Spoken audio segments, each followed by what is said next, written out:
শুনে রাখুন, আল্লাহর নবী বলেছেন জুমার দিনে কেউ যদি মারা যায় তাহলে তার কবরের শাস্তি হবে না। হিন্দু যদি মারা যায়, শোনো, হিন্দু অঞ্জলিতে আসতে পাবে না, তার ঈমান কেটে গেছে। ইহুদি অঞ্জলিতে আসতে পাবে না, তার ঈমান কেটে গেছে। খ্রিস্টান অঞ্জলিতে আসতে পাবে না, তার ঈমান কেটে গেছে।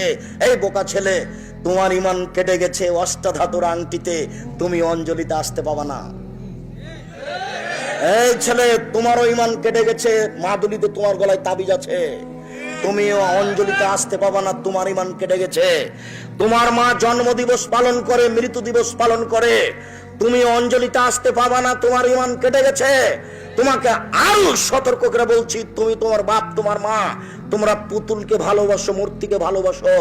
তোমার মা তোমার ছোট বোনের জন্য পুতুল কিনে নিয়ে এসেছে। শুনে রাখো, আল্লাহর নবী বলছেন ইন্নাল্লাহ হারামাল খামরা ওয়া সামানাহা, নিশ্চয় আল্লাহ মদ এবং তার মূল্যকে হারাম করেছেন।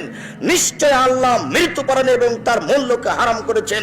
নিশ্চয় আল্লাহ পুতুল ক্রয় বিক্রয় হারাম করেছেন। চিরদিনের জন্য পুতুল হারাম, চিরদিনের জন্য পুতুল হারাম। আয়েশা রাদিয়াল্লাহু তাআলা আনহার হাতে যে পুতুল ছিল সেটা ছিল কাপড়ের তৈরি, আর আপনার মেয়ের হাতে যেটা আছে সেটা প্লাস্টিকের তৈরি। দুইটা এক নয়, এটা হারাম, এটা কাবিরা গুনাহ, একে সম্মান করা যাবে না, এটাই হলো শিরক। সাবধান থাকুন, এতে ঈমান কাটা যায়।